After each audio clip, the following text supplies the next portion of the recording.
Today I'm showing you how to create cinematic looks and most importantly the node structure that gets you there all in DaVinci Resolve. There is nothing wrong with using LUTs, but what happens when they don't work on your particular footage? For the next 29 minutes I will show you my exact approach on how I build looks that works consistently.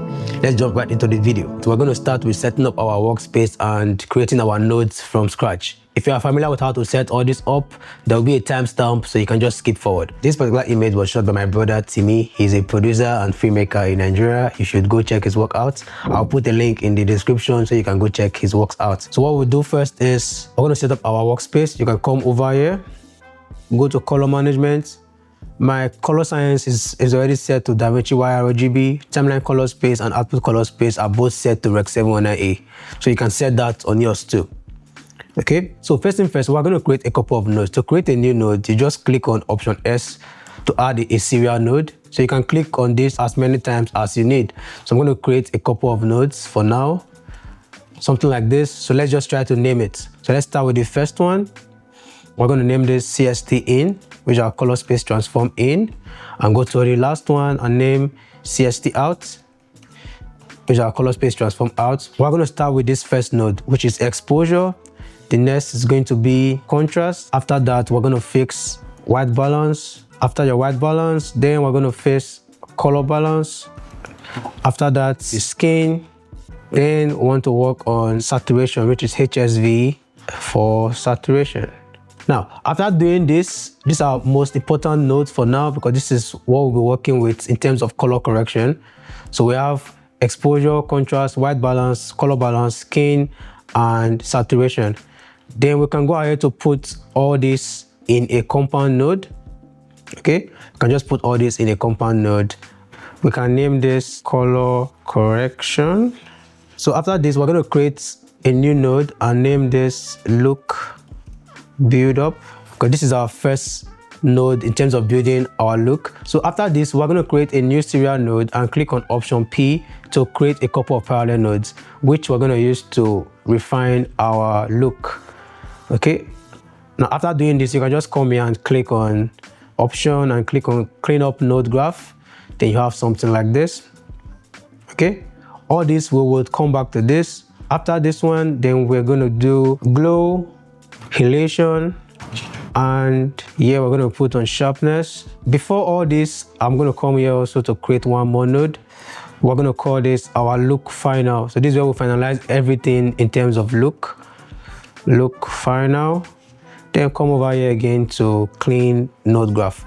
So now after setting this up, you can literally just save this as a power grade so that you can use it next time. You don't have to create this all over again. So the first thing that we're going to do is we're going to work on our CST in and our CST out, meaning we want to convert this image from a log profile to something usable like Rec 709. We can easily just come to our CST in and go to color space transform, put it into our CST in, go in there again, color space transform, and put it in our CST out. Now, what we're trying to do is we're trying to convert this image from a log profile to something usable, which is our Rec 709. So if I come to our CST in, this was shot using a Sony, so we can come over here and change this to Sony S-Gamma3 scene, which it was shot on, and S-Log3.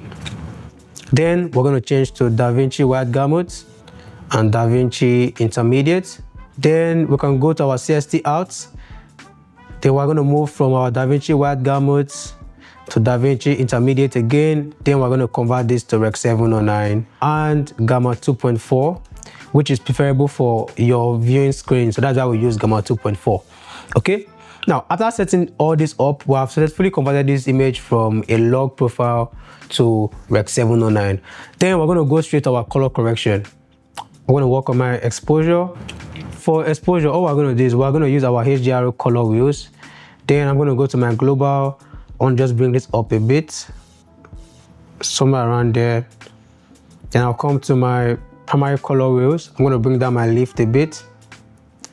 Somewhere around there is perfect. Then I'll go to my contrast. What we do in contrast is, since we're working on DaVinci Wide Gamut, we can set our pivots to 0.336. which is the perfect pivot point for DaVinci white gamut. Now, what does this mean? This is our middle gray. Middle gray, also known as 80% gray, is basically an exposure anchor in post. It is called 18% gray because it only reflects about 18% of light, and it usually sits between black and white. I use this as a reference point when trying to balance my image, because when my exposure is balanced, my skin tone will most likely fall in place naturally. Since you're working on DaVinci white gamut, you can just set this to 0.336 and your contrast would be working on your middle gray area. So if I crank my exposure up, all I'll be affecting is the higher and lower limits without affecting the middle gray.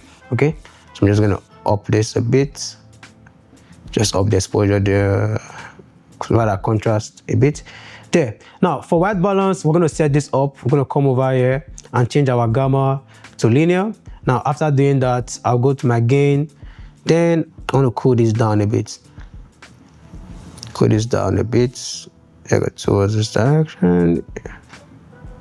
Yeah, somewhere there is perfect. Now color balance, this is where we fix our color ratio, so we can use our offset and work with the scopes. Looking at our blues, you can see that I can increase this blue a bit so it lines up properly with the rest, and also bring down my reds. I think this blue was too much. Also bring down the reds a bit so everything lines up properly. Now by doing this, you can see that I was able to easily balance this shot properly. Okay, now after that, we're going to work with skin. Now skin tone, you can go to your vector scope. There are so many ways to do this, but we're going to go with the easiest way using our U versus U. Going to pick our skin, find a good portion of our skin and select that. If you are not sure about your selection, just crank this up a bit so you can see what you're actually doing, to see where it's actually selected. Then increase this point till you have covered all the areas of the skin you want to cover. So somewhere around there is perfect. Okay, so I just want to push this to fall on this line. Okay, our skin tone in this image is actually looking pretty good. We'll have to do a lot here. Now HSV, to set this up, you come over here, come to your channels, turn off channel 1 and channel 3, then change your color space to HSV. Now that is set up. Then you can come over to your primary color wheels, then raise up your gain to your desired taste. Okay, now one way to know if your saturation is way too much is by using your vector scope.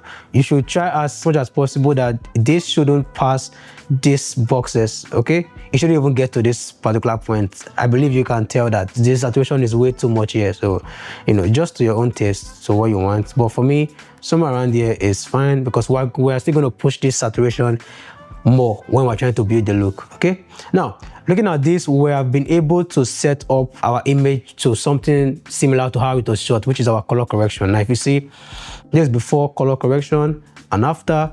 Going to our look build up. Now this is where we start pushing this look to what we want it to be. So one thing about creating a look is you have to be mindful of the skin tones. You don't want unnecessary colors affecting your skin tones, and the easiest way to make sure that you are not affecting these skin tones is by knowing your middle gray. Okay, you can come over here and set up DCTLs like I just did now. You can put this into your look build up. You can come over here and click on this gray card. I will attach this DCTL in the link in the description. Now, using this DCTL, you can easily look at your curve and pinpoint this particular point in your curve, which is your middle gray. After doing this, then you can go ahead to delete this. Now you have marked where exactly is your middle gray in your image. So meaning we can work on the shadow areas and also the highlights without affecting the middle gray. I'm going to go to my red. I want to add some bit of teals to the shadow areas, just slightly there, so you can see better. Just slightly there. Add a bit of teals over there.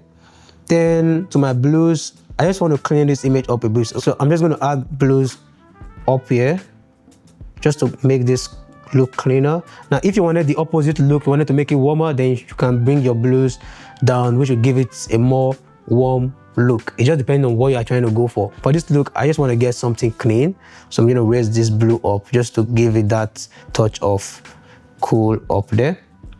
Okay, I can also go to my reds again and bring down the reds and the highlights just to remove more of those reds up there, so we have that clean look.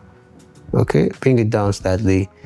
Then because the skin tones lies around the middle gray, I want to bring down the reds also in the middle gray area a bit, just to clean it up a bit. Now you can see the difference that made.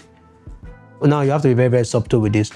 With this, I've been able to create our initial starting point for our look. After doing your look build up, we're going to try to fix other things in this image. And the easiest ways to make this adjustment is using parallel nodes. Now, why parallel nodes? We use parallel nodes because parallel node tends to mix. Even if you do 10 nodes, it will mix everything evenly and give you one output. Okay, so I'm going to start with this first one. The first thing I want to do here is I want to work on the background. So I want to create more color separation with her. So maybe I can name this, I can just name it grains because I want to affect these grains behind.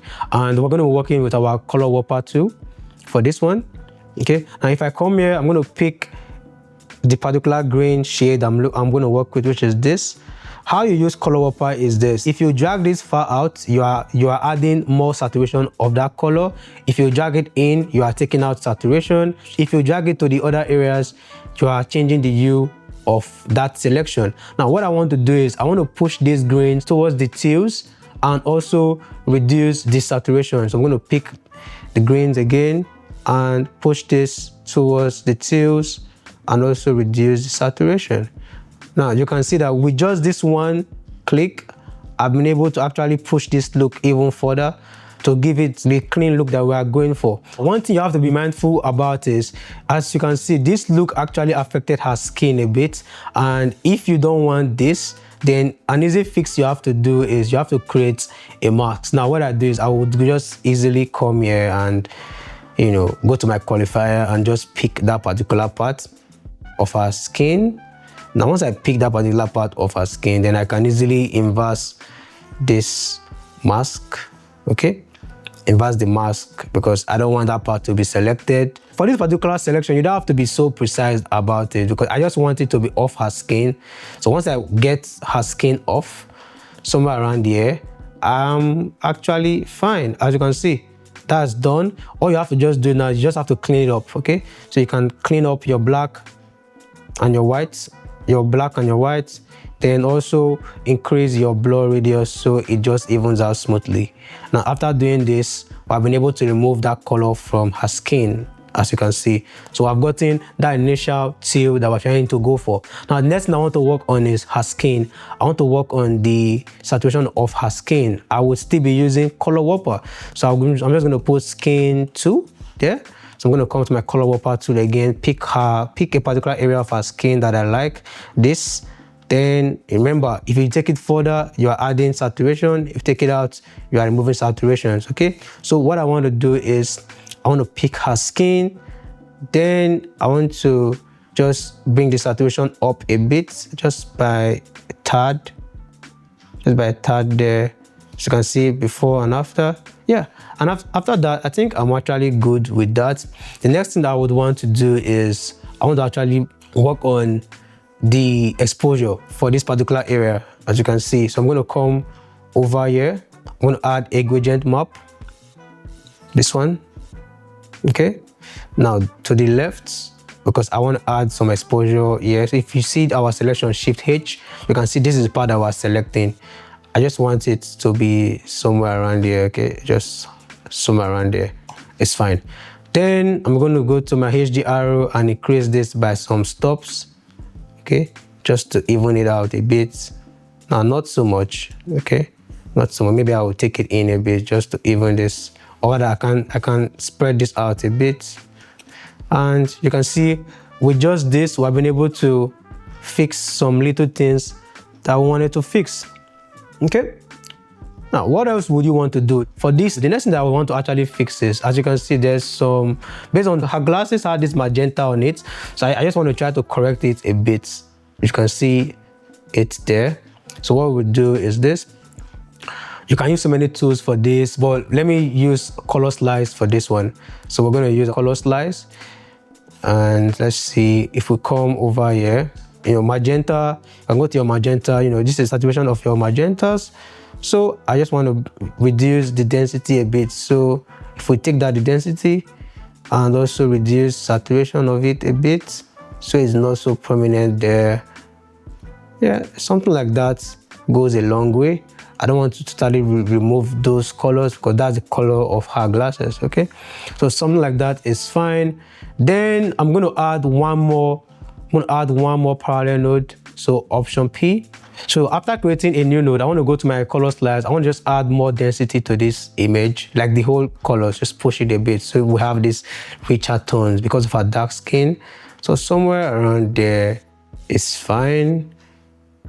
Okay, perfect. Going to our look finder. Now the look finder, this is where you actually push your look even way further. Now you can choose to make this look darker, warmer, whatever you want to do, totally dependent on your own creative style and what you're trying to do. But for me, I'm just going to warm up this image just by a tad on our highlight areas. So if I come to my light and just increase the warmth a bit, then I'll come over here just to refine this selection. I want it out of some part of my skin, so I'm going to shift it towards this direction just to take it out a bit. So as you can see, it's just affecting a tad. You know, I don't want to do so much, somewhere around there, if you can see. Yeah, so after this, I think I like where we are at. So we're just going to put our finishing touches, like our glow. You can come over here, set up glow. These are all finishers just to, you know, give your look more finesse. So yeah, I'm just going to increase our shine threshold so you can see where you're working on. So I'm going to increase this to somewhere that I can see it clearly. Then you can use your spread to finesse this to your liking. Okay, but I also use my gain. I just bring down my gain to where I would want it to be. Now somewhere around there is looking good.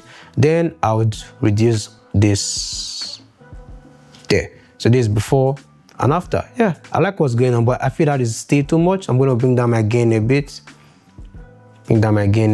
One thing is you can also come to your color filter and add some colors here. Let me say you want to warm this up. You can just take this towards, you know, you want to add that sense of flair. You can, you know, choose a color that best works with your shots. For me, I just want to warm it up a bit, so we have that bit of warmth there. Okay, something like this. Then I also reduce the saturation because I don't want it to be so much. So this before and after, before and after. Now looking at it now, I think I might just want to make it clean. So leaving it clean is way better. Somewhere around there is fine. Reduce saturation and reduce the gain, and I'm good.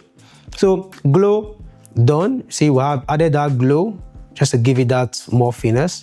And I think I want to spread it out also. Let me spread it out more so it has a more even look. Let's see, so it has a more even look. Somewhere around there it's fine. Just this a bit. Perfect. Okay, now halation. You can come here and search up halation. You can search up halation and paste there. Now, why I like using halation is because of the lamps. Okay, so I want to try to target this lamps behind. So what we do is this. You can just view isolated region. Now, I like taking this threshold to a point that I'm not affecting anywhere else apart from the areas I want to affect. Like, as you can see, it's just affecting the lamp and a bit of her dress, which is perfect for me. Now after doing this, I just go straight to my secondary glow because this is where I like pushing things. So I just increase the strength of this. Now if you can see what's going on here, you can see I've started pushing the halation around these areas, but at the same time I want to be very precise about the colors that I am adding. So I want to make this warm because of the light. So I'm going to look for something that depicts more of the light. Yeah, somewhere around there is perfect for me. Okay, now as you can see, this is before and after. And one thing I want to also do is I don't want it to affect her dress too much. Okay, because if you can see, it's affecting a bit of the edges of her dress. So I'm going to come over here again and try to refine this until I'm just affecting the lamps. Okay, now another thing that you can do is you can also create mask, but if you don't want to do that, you can just make sure that you refine this better. Okay, now looking at this now, I've been able to select just a tad there, and I can also push this further so I'm just affecting the lamps. Yep, now somewhere around there is perfect for me. Then sharpness, I'm going to come over here, blur, and reduce the radius to somewhere around 49, 48. Ideally, if your image is already looking good, you don't have to go more than this. Now you can see we've been able to create this look, you know, by doing these simple steps. So we can put all this together and put them in a compound node. And you can see that we can name this look. We did color correction and our look. And our shot is looking beautiful. This is one way to go about it, but we're going to take another approach to this. Let's try using a frame print this time. What we're going to do is we're going to try to get this still so we can compare later. We're going to get this still.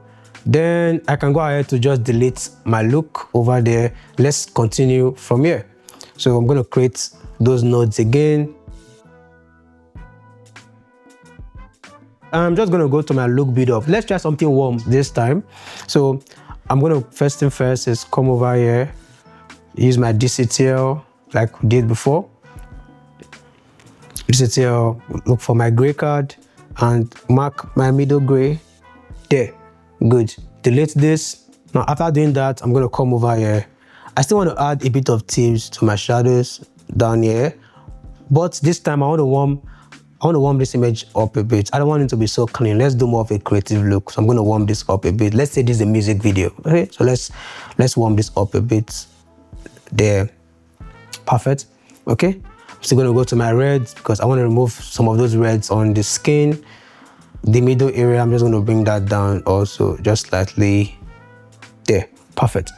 Now after doing that, I've started with creating a look. After this, next thing I'll do is I will go straight to my look final.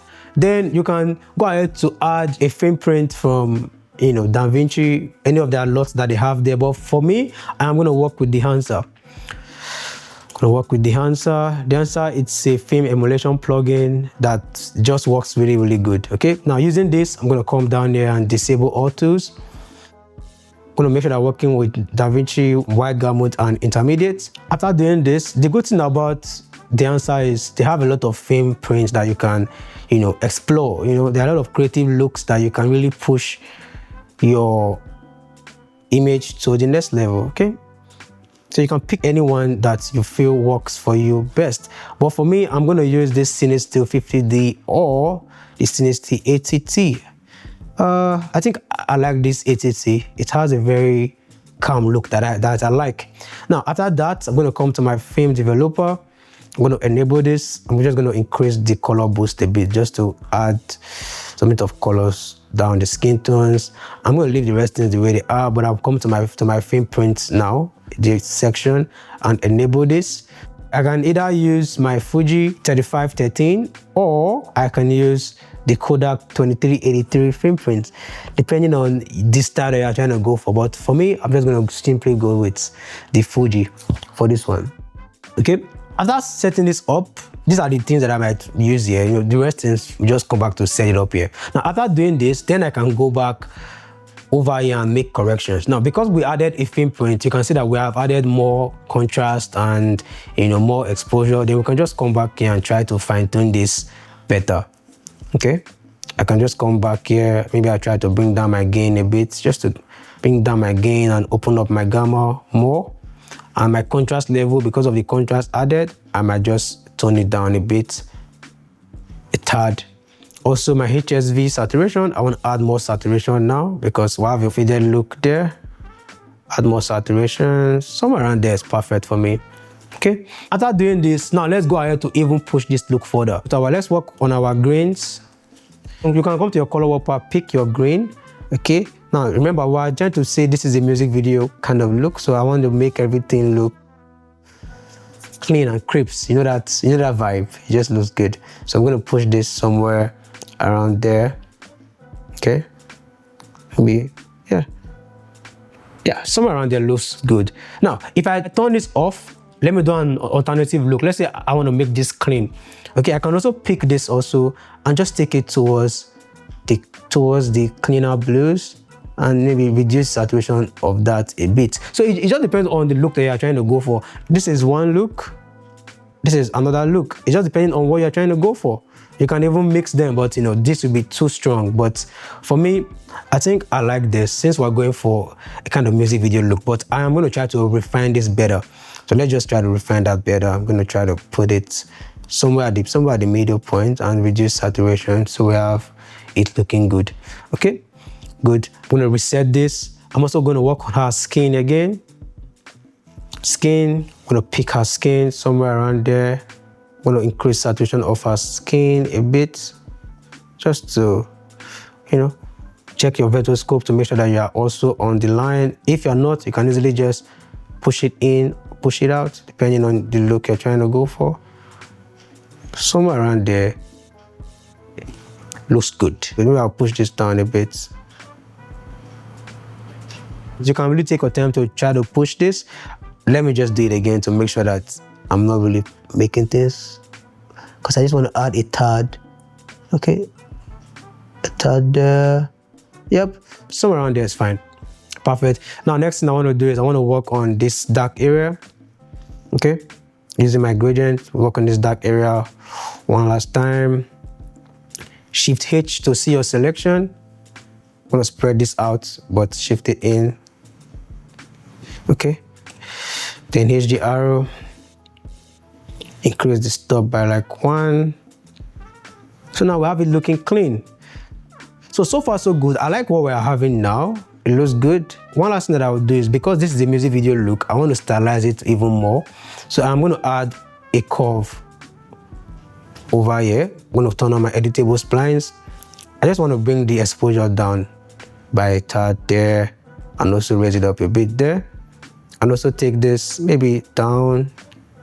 Okay, but same time I want to open it up on the shadow areas there. Bring it down, but raise it up a bit, so we have everything around the mid. All right, cool. I like what we're having there. See, bring this down a bit. So this is looking good. Now you can go ahead to also add your glow. Search up glow, add up glow over there. Remember, open this up to where you want it to be, then spread it out to what you want. Reduce the gain. Now, because remember, this is a music video look, so I want to make things to look more stylized. So I'm going to try to pick a color that just fits better for this. Yeah, somewhere around here is perfect for me. Then I want to bring the saturation down a bit. Also reduce this. Okay, you don't have to go all the way on this. So let's see. Somewhere around there is perfect. So before, after. Then halation, this is totally optional depending on what you're trying to go for. Halations. Now, if you don't want it to affect these areas, isolate and refine where you want it to be. What I'll do is this. I want to keep it somewhere around here. Okay. Then I'll go to my secondary glow, bump this up a bit. Bump this up a bit. But same time, I'm going to try to save some areas of this look. Spread, threshold, bring it down a bit. Same time, you can just reduce the overall impact of this by toning it down. The opacity, I can just go to 0.4. So we'll have it there.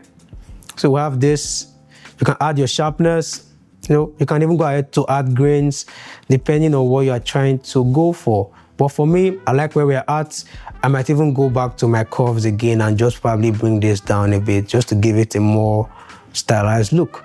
So this is look 1. I'm going to save this, grab a still for this so we can compare. We can compare our looks. So this comparing side by side. So what look do you like? Depending on you. So this is the more stylized look, using Dehancer. Now this was just using DaVinci's native tools, and you can keep going further and further depending on what you want. Now that you have seen both looks, which one are you choosing? Are you going with look A or look B? Please drop in the comment section because I actually want to know. Also, if you want to take your grade further and you would like to purchase Dehancer, you can use my promo code SIROME to get 10% off any of their packages. And if this video was helpful, please like, share and subscribe. That really helps us to keep the channel rolling. Thank you, and I will see you on the next one.